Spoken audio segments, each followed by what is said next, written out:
Kasaksak ng camera ko.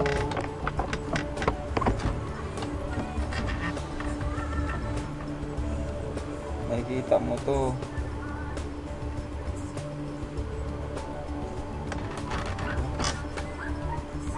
Your device is ready to use. Ngayon, punta ka na dun sa my computer. Punta ka dito sa may start. Tapos, my computer.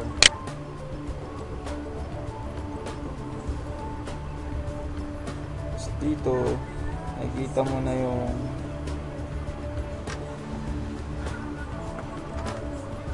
mobile device mo.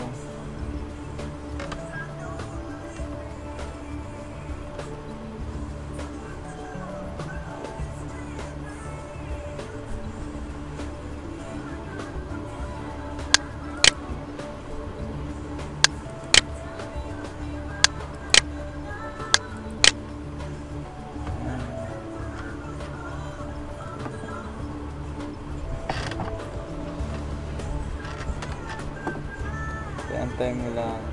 Ayun, lumabas na siya. Ito yung pangalan ng camera mo. Pwede mo i-close. Tapos punta ka rito sa may, ito yung SD card mo, yung memory. Double click mo lang siya,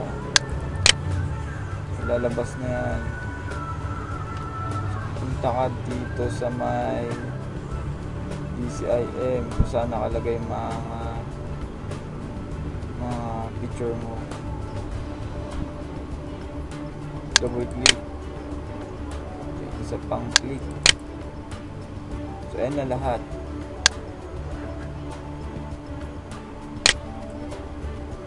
Kaso hindi mo siya makikita ng ano. Hindi mo sila makikita. Para makita mo siya, punta rito sa may more options, tapos click mo lang siya, isang click, then punta ka sa may large icons para makita mo yung mga bago at saka luma. Yan, dyan lahat.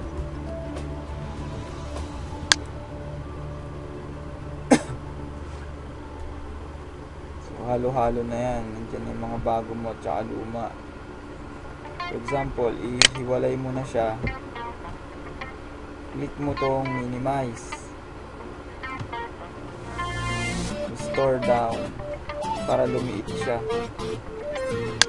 kung naka-maximize. Pero kung naka-minimize na, huwag mo nang click. Ganyan lang siya kaliit. Puro left click yung pinipindot ko dito. Yan, yun laman ng camera mo. Ngayon, gawa nga ng panibagong folder dito. Right click naman, right kanang click, isang right click, tapos new folder, left click. Lagyan mo na lang pangalan. Bawa new pics. Yan. Tapos double click mo siya para mag-expand. Ito na siya. Pag malaki siyang ganyan, restore mo lang. Tapos i-drag mo siya.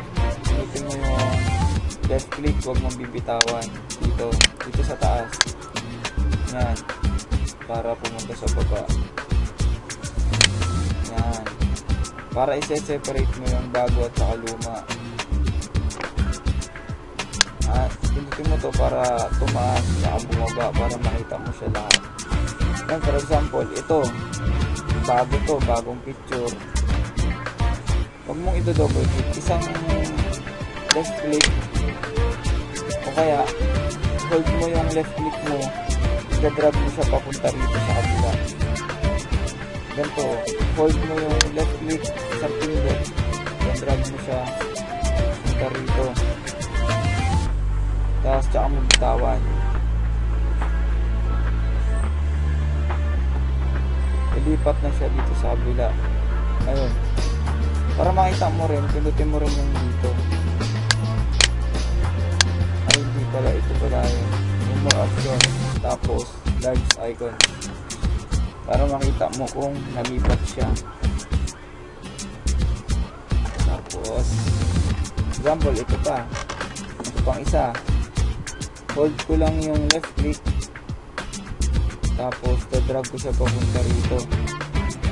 Para ikakopy. Tapos, tsaka ko bibitawan. Ayun. Ayan na. So, ito na yung mga bagong picture mo. Ito yung i-upload mo sa Facebook. Ngayon, sa upload ng Facebook, bibigyan ulit kita ng bagong picture. Ano ba? Nasa baba yung bago na. Napit na tayo. Ito. Hold. Then, drag mo siya dito. Ayan. Ganun lang. Kung dito naman, pag okay na, close mo lang to. Then, close mo lang dito. Ito na yung mga bago mo picture. Ito na yung mga i-upload mo sa Facebook. Yun. Yun yung mga dali.